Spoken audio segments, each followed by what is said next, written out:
Great news out of Venezuela. Despite the claims by haters that the Venezuelan oil refinery that recently caught fire and exploded would not be up and running again for several weeks, and the Chavez government said several days. Oh, guess what? It's several days and it's up and running right now. It was about a week ago that Venezuela's biggest refinery had an explosion that killed about 50 people. It wrecked about 200 nearby homes. Now, none of the production units were actually affected, but they were taken offline temporarily because there was a fire.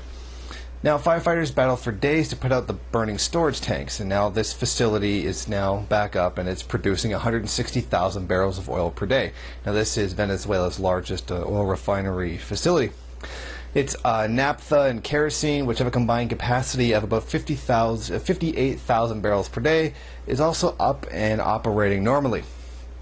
Now, the damage to the refinery is estimated to be at about $3 billion. Now, aside from the fact that this did happen, Chavez said that there is an investigation underway.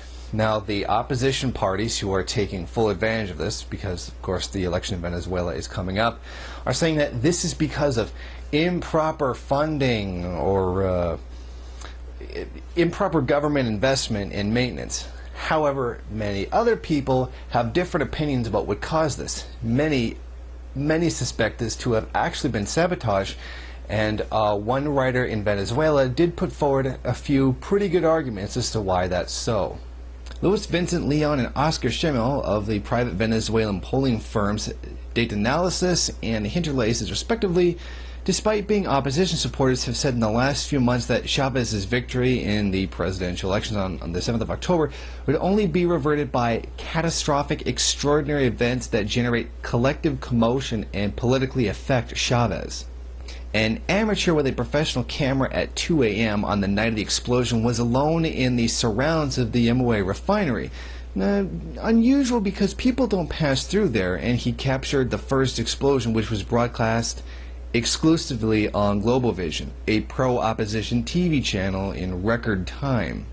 At the same time as the explosion in Amway, 3 government websites were hacked, including the CADIVI, Venezuela's Foreign Exchange Commission website.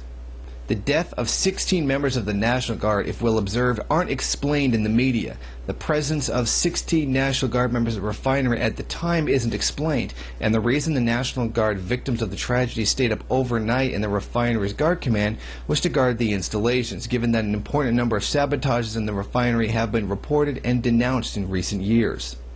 Only minutes after the tragedy, thousands of BlackBerry instant messages were spread as much by the users as by automatic senders of software that placed information in emails and other media about the situation via spam. The tragedy was immediately treated as a political issue, as many opposition leaders appeared in the public sphere to launch direct attacks against Chavez and the PDVSA.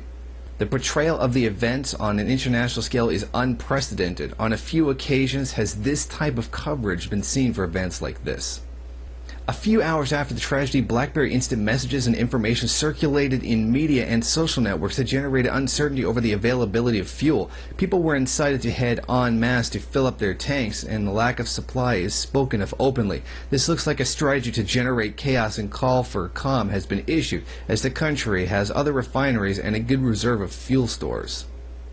Now, me personally, in my opinion, I feel this is probably very much connected to the recent individual who was caught, the U.S. citizen who was caught illegally entering Venezuela from Colombia, who was caught trying to destroy coordinates and was found with a passport that recently had Libya, Syria, and Iraq stamped on them.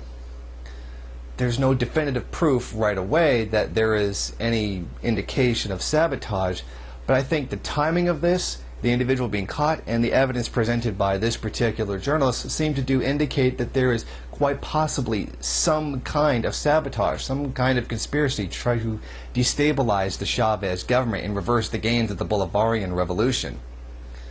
But we don't know anything for sure yet, and we have to wait for the investigation to be over.